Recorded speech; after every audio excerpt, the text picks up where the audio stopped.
میں اٹھ کر بیٹھ گیا۔ فرید خان نے مجھ سے کہا تھا کہ اگر میں اس کے ساتھ شامل ہو جاؤں تو گجر گھاٹ میں کوئی میرا بال بھی بیکا نہیں کر سکے گا۔ اس کے علاوہ حویلی کا اپنا ایک وقار تھا، پولیس اس طرح یہاں نہیں آ سکتی تھی۔ اس کا مطلب صاف تھا کہ پولیس فرید خان کی ایما پر آئی ہے، یا پھر کوئی اور قصہ ہے۔ لیکن کیا قصہ ہو سکتا ہے؟ اب کیا کرے چھوٹے مالک؟ ابرار بھائی نے پریشان لہجے میں کہا، اور مجھے ایک دم احساس ہو گیا کہ ابرار بھائی گھبرا رہے ہیں۔ ظاہر ہے اگر پولیس میری تلاش میں آئی ہے اور میں ابرار بھائی کی رہائش گاہ سے پکڑا گیا تو ابرار بھائی تو گئے بیچارے۔ میں دیکھتا ہوں، میں نے کہا اور اپنی جگہ سے باہر نکل آیا۔ کچھ فاصلے پر جامن کا ایک گھنا درخت تھا، میں اس کی آڑ میں جا کھڑا ہوا۔ پھر اچانک مجھے کچھ خیال آیا اور میں پھرتی سے جامن کے درخت پر چڑھنے لگا۔ ایک مناسب جگہ رک کر میں نے سامنے کا جائزہ لیا۔ پولیس کے جوانوں نے ادھر ادھر بھاگ دوڑ شروع کر دی تھی۔ صاف ظاہر ہو رہا تھا کہ وہ کسی کو تلاش کر رہے ہیں، اور وہ میرے سوا کوئی اور نہیں ہو سکتا تھا۔ لیکن کیسے؟ کسی کو میرے یہاں آنے کا شبہ کیسے ہوا؟ فرید خان سے تو میں نے لاہور سے فون پر بات کی تھی۔ پھر ایک دم مجھے یاد آیا کہ فرید خان پراسرار قوتیں رکھتا ہے، ہو سکتا ہے اس نے کسی طرح میری یہاں موجودگی کے بارے میں معلوم کر لیا ہو۔ خیر، اب اس طرح کے خطرات تو مول لینا ہی پڑیں گے۔ صاف ظاہر ہے کہ خیر و شر کا کھیل شروع ہوا تھا۔ فرید خان اپنا ایمان کھونے کے بعد مجھے بھی بے دین کرنا چاہتا تھا۔ انشاءاللہ میرے ابو، میری ماں، میں تمہارا خون ہوں۔ خدا نے مجھے جس ایمان کے ساتھ پیدا کیا ہے اسے میں اپنی لاکھ زندگیوں سے زیادہ عزیز رکھوں گا۔ میں ان ناپاک روحوں کے ارادے خاک میں ملا دوں گا۔ کوئی ناپاک بے دین مجھ سے میرا دین نہیں چھین سکے گا۔ میرے دل میں ایک نیا حوصلہ بیدار ہو گیا۔ فرید خان نے میرے سارے راستے بند کر دیے تھے، لیکن میرے حوصلے بلند تھے۔ اس مہربان درخت نے مجھے چھپائے رکھا اور میں یہاں سے پولیس والوں کی بھاگ دوڑ دیکھتا رہا۔ وہ پرانی حویلی میں بھی گئے تھے اور شمشان گھاٹ بھی، البتہ انہیں درختوں کا خیال نہیں آیا تھا۔ ویسے بھی آس پاس اتنے درخت تھے کہ وہ سارے درخت نہیں جھانک سکتے تھے۔ کئی گھنٹے کی بھاگ دوڑ کے بعد وہ تھک کر واپس چلے گئے۔ جب پولیس کی گاڑیاں چلی گئی تو میں نے اطمینان کی سانس لی۔ اپنے بارے میں ابھی تک کوئی فیصلہ نہیں کر سکا تھا۔ ابرار بھائی کو نہیں معلوم تھا کہ میں کہاں ہوں۔ ویسے بھی اس غریب آدمی کو اس سے زیادہ تکلیف دینا اس کی زندگی خطرے میں ڈالنا تھا۔ حویلی میں بھی رکنا بیکار تھا۔ اس وقت شام کے سائے گہرے ہو چکے تھے۔ میں نے چاروں طرف نظر ڈالی، پھر درخت سے نیچے اتر آیا۔ سامنے والے حصوں کا رخ کرنا خطرناک تھا، چنانچہ میں شمشان گھاٹ کی طرف چل پڑا۔ شمشان گھاٹ سنسان پڑا تھا۔ حال میں کوئی موت نہیں ہوئی تھی، اس لیے شمشان گھاٹ میں بالکل خاموشی اور سناٹا چھایا ہوا تھا۔ میں شمشان گھاٹ سے نکل کر کچی سڑک پر آ گیا۔ یہ جی ٹی روڈ تھی اور بہت سے شہروں سے گزرتی تھی۔ اس وقت یہاں بالکل رش نہیں تھا۔ میں حسین پور بائی پاس سے گزر رہا تھا کہ مجھے پیچھے سے گھوڑے کے ٹاپک کی آواز آئی۔ ایک تانگا آ رہا تھا۔ حسین پور کے علاقے میں تانگے چلتے تھے، دوسری سواریاں بھی تھیں، لیکن تانگے بھی نظر آ جاتے تھے۔ اس وقت بھی تانگے میں لالٹین لٹکی ہوئی تھی۔ کسی پیدل انسان کو دیکھ کر تانگے والے نے گھنٹی بجائی اور میں کھڑا ہو گیا۔ تانگے والا قریب آ گیا اور بولا، حسین پور جا رہے ہو بھائی جی؟ آ جاؤ، تانگے میں بیٹھ جاؤ۔ نہ جانے کیوں مجھے یہ آواز جانی پہچانی لگی۔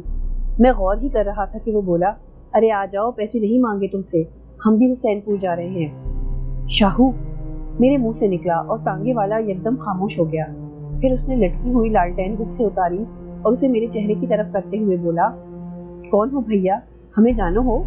شاہو میں اشرف خان ہوں، اشرف خان ملکھانی۔ جاگیردار جی؟ او یار تیرا اشرفی، تو یہی کہتا تھا نا مجھے۔ شاہو کو پہچان کر مجھے بے حد خوشی ہوئی تھی۔ حسین پور ایک چھوٹا سا گاؤں تھا اور گجر گھاٹ سے بہت قریب تھا۔ اسکول گجر گھاٹ میں تھا اور آس پاس کے علاقوں سے بچے گجر گھاٹ کے اس اسکول میں آتے تھے۔ چنانچہ شہباز، جسے سب شاہو کہتے تھے، وہ اپنے گاؤں سے یہاں پڑھنے آتا تھا اور میری اس سے دوستی تھی۔ بعد میں اس نے اسکول چھوڑ دیا تھا۔ شاہو ٹانگے سے نیچے اتر آیا اور مجھ سے لپٹ گیا۔ کتنے دنوں کے بعد ملے ہو اشرفی بھیا، تم تو بڑے ہو گئے، اور تو جیسے اتنے کا اتنا ہے۔ میں نے ہنس کر کہا، آؤ ٹانگے میں آ جاؤ۔ کدھر جا رہے تھے؟ آ جاؤ۔ رات تیزی سے آ رہی ہے، جنگل میں کوئی جانور آ گیا ہے، 3 بندے مار چکا ہے حسین پور کے۔ آ جاؤ، بیٹھ کر باتیں کریں گے۔ میں تانگے میں شاہو کے پاس بیٹھ گیا اور اس نے تانگا آگے بڑھا دیا۔ اتنی رات میں پیدل کہاں جا رہے تھے بھیا؟ مصیبت میں گرفتار ہوں شاہو، جان بچا کر بھاگ رہا تھا، میں نے کہا۔ ہاں، چوپال میں گجر گھاٹ حویلی کی باتیں ہوتی رہتی ہیں۔ تاؤ رحیم خان کا کہنا ہے کہ شمشان گھاٹ کی ساری گندی آتمائیں اب ملکھانوں کی حویلی میں گھس گئی ہیں اور آپس میں بڑی پھوٹ پڑی ہے۔ اب کوئی رہ نہیں گیا شاہو، آدھے سے زیادہ لوگ تو مر گئے، باقی جو رہ گئے ہیں وہ فرید خان کے غلام ہیں۔ چھوٹے ملکھانی جی کی؟ انہوں نے تو برائیوں کے جھنڈے گاڑ دیے ہیں، ساری خبریں کسی نہ کسی کے منہ سے چوپال تک پہنچتی رہتی ہیں۔ میں نے مختصراً اسے اپنے بارے میں بتایا تو شاہو نے افسوس کرتے ہوئے کہا، ماں جی کے بارے میں سن کر بڑا افسوس ہوا، مولا ان کی حفاظت کرے، مگر اشرفی اپنا خیال کرنا، بڑے آدمیوں کے بڑے چمچے ہوتے ہیں، لوگ فرید خان کو خوش کرنے کے لیے تم سے دشمنی کریں گے۔ جانتا ہوں شاہو، ماں مجھے مل جائے تو کسی بھی کونے میں جا پڑوں، لیکن جب تک ماں نہ ملے کیسے چین سے بیٹھ سکتا ہوں؟ سو تو ہے، ماں کو کیسے چھوڑا جا سکتا ہے؟ تم کب سے تانگا چلا رہے ہو؟ 1.5 سال ہو گیا، ابا مر گیا، اماں اور بانسری ہے، بس تانگا چلا کر گزارا کر رہے ہیں، شاہو نے کہا۔ بانسری اس کی چھوٹی بہن کا نام تھا۔ پھر اس نے کہا، میرے ہاں رہو، ہم تمہاری خدمت کریں گے اشرفی، اماں بھی تم سے مل کر خوش ہوگی۔ تم مصیبت میں پڑ جاؤ گے شاہو، میں کوئی ٹھکانہ تلاش کر لوں گا، پھر لاہور نکل جاؤں گا، لاہور بہت بڑا ہے، وہاں پاؤں جما کر ماں کو تلاش کروں گا۔ 2-4 دن تو رک جاؤ، تم نے دیکھا ہے لنگ پہاڑ گھر ہے، بس چھپے رہنا، پولیس کی مصیبت ٹل جائے تو لاہور نکل جانا، اماں اور بانسری تمہارے بارے میں کسی کو نہیں بتائیں گی۔ یہ پیشکش قبول کرنے میں کوئی حرج نہیں تھا، فیصلہ کرنے کا وقت بھی مل جائے گا کہ آگے کیا کرنا ہے۔ اسکول کے دور میں بھی بہت بار شاہو کے گھر آیا تھا، بانسری اور اماں مجھے دیکھ کر بہت خوش ہوئی تھی۔ رات کے سادہ سے کھانے کے بعد شاہو نے ایک عمدہ جگہ میرے آرام کا بندوبست کیا اور پھر مجھ سے باتیں کرنے بیٹھ گیا۔ گاؤں کے چوپال پر دور تک کی کہانیاں سنائی جاتی تھی۔ شاہو نے ایک زبردست انکشاف کیا، کہنے لگا، ایک کام ملکھانی جی بڑا خراب کر رہے ہیں۔ کیا؟ ویسے تو انہوں نے اپنی باپ کی گدی پوری طرح سنبھالی ہوئی ہے اور مامون خان کی طرح آس پاس کی بستیوں کی بہو بیٹیوں کی عزت 2 کوڑی کی کر کے رکھی ہے، مگر کومل رانی نے انہیں دھوبی پاٹ لگا دیا ہے۔ کومل رانی کون ہے؟ رتنا سری کی لونڈیا ہے۔ اب میں تم سے پوچھوں، رتنا سری کون ہے؟ ارے لاہور کی ہیرا منڈی کی جانی مانی مخلوق ہے، تمہارے دادا ابو نے اسے ہیرا منڈی سے اٹھا کر سنار کوٹھی میں بسا لیا تھا، کروڑوں کی جائیداد اور کوٹھی دی تھی اسے، ان کی عیاشیوں میں رتنا سری ان کا پورا ساتھ دیتی تھی، اور اب وہ فرید خان کے لیے کام کرتی ہے، لیکن فرید خان اس کی بیٹی کومل رانی کا دیوانہ ہو گیا ہے اور اس پر جان دیتا ہے۔ وہ اس کے ہاتھ نہیں آئی؟ نہیں، وہ اور مزاج کی ہے، پڑھی لکھی ہے، ماں کی طرح کسی کی داشتہ بننے کو تیار نہیں ہے، حالانکہ فرید خان نے رتنا سری سے کہہ دیا ہے کہ اگر کومل رانی ان سے شادی کرنے کو تیار ہو تو وہ اس کے لیے بھی تیار ہیں۔ شادی؟ میں نے حیرت سے کہا۔ ہاں، مگر وہ ہندو ہے اور… میری زبان خود بخود رک گئی، فرید خان کے دھرم کا مجھے اچھی طرح اندازہ ہو گیا تھا۔ پھر میں نے کہا، کومل رانی کیا کہتی ہے؟ وہ بہت سخت مزاج ہے، اس نے اپنی ماں سے کہہ دیا ہے کہ اگر اس نے فرید خان سے اس کا سودا کیا تو وہ رتنا سری کو ناک کچانے چپوا دے گی۔ اس نے فرید خان سے بھی کہہ دیا ہے کہ وہ کوئی اور گھر دیکھے۔ فرید خان نے اس کے اس انکار پر کوئی سختی نہیں کی، وہ تو طاقت کے نشے میں ڈوبا ہوا ہے۔ عشق سے گہرا نشہ کسی اور چیز کا نہیں ہوتا ملکھانے، وہ کومل رانی کے جوتے کھانے کو بھی تیار رہتا ہے، پتہ نہیں کومل رانی کے سامنے وہ اتنا بے بس کیوں ہے۔ اچانک میں چونک پڑا، میں نے غور سے شاہو کو دیکھ کر بولا، ایک بات بتاؤ گے شاہو؟ ہاں بولو۔ تمہیں یہ باتیں چوپال سے معلوم ہوئی ہیں؟ تمہاری چوپال بڑی چوکس ہے۔ ہاں، رتنا سری کے 2 بندے بھی باقاعدہ چوپال میں آ کر بیٹھتے ہیں، شاہو نے کہا اور ہنس پڑا۔ تب ٹھیک ہے، میں نے کہا۔ میرے ذہن میں ایک خیال جڑ پکڑ رہا تھا، آج تک بس میں ایک امن پسند بلکہ بزدل انسان کی طرح فرید خان کے مظالم سہتا چلا آ رہا تھا، باقی ساری باتوں کو نظر انداز کر بھی دیا جائے تو کم از کم ماں کے معاملے کو نہیں چھوڑا جا سکتا تھا۔ فرید خان خود اس بات کا اعتراف کر چکا تھا کہ ماں اس کے قبضے میں ہے، اگر کومل رانی کو اپنے قبضے میں لے کر فرید خان سے سودا کروں تو ممکن ہے کام بن جائے، اگر وہ کومل رانی سے واقعی اتنا پیار کرتا ہے۔ لیکن بعد میں اس کے بارے میں سوچتا رہا تھا، شاہو میرے آنے سے بہت خوش تھا، ماں اور بانسری بھی مجھ سے بہت خوش تھی، وہ ملکھانے خاندان کے راجکمار کو اپنے گھر میں ٹھہرانے سے بہت فخر محسوس کر رہے تھے۔ مجھے لگا تھا کہ اگر میں کسی طرح کومل رانی کو قابو میں کر لوں تو شاید ماں کے بارے میں فرید خان اپنی زبان کھول دے، بس مجھے اس سے زیادہ کسی چیز سے غرض نہیں تھی۔ لیکن یہ سب سوچنا آسان تھا، کرنا مشکل، میرے پاس تو کچھ نہیں تھا، کوئی ٹھکانہ نہیں تھا، میں کومل رانی کو اگر کسی طرح قبضے میں کر بھی لوں تو اسے کیا چھپاؤں گا، کسی اور کو مشکل میں ڈالنا تو کسی طور ٹھیک نہیں ہوگا، اور بیچارہ شاہو غریب اور شریف بندہ ہے، میری وجہ سے کسی مصیبت میں نہ پھنس جائے۔ جس طرح برقی صاحب کی پوری کوٹھی جل کر راکھ ہو گئی تھی، اسی طرح شاہو بھی کہیں فرید خان کے عتاب کا شکار نہ ہو جائے، لیکن تھوڑا سا وقت تو یہاں گزارنا ہے۔ میں نے شاہو سے کہا، تمہاری چوپال بہت شاندار ہے شاہو، وہاں سے بڑے کام کی باتیں معلوم ہو جاتی ہیں۔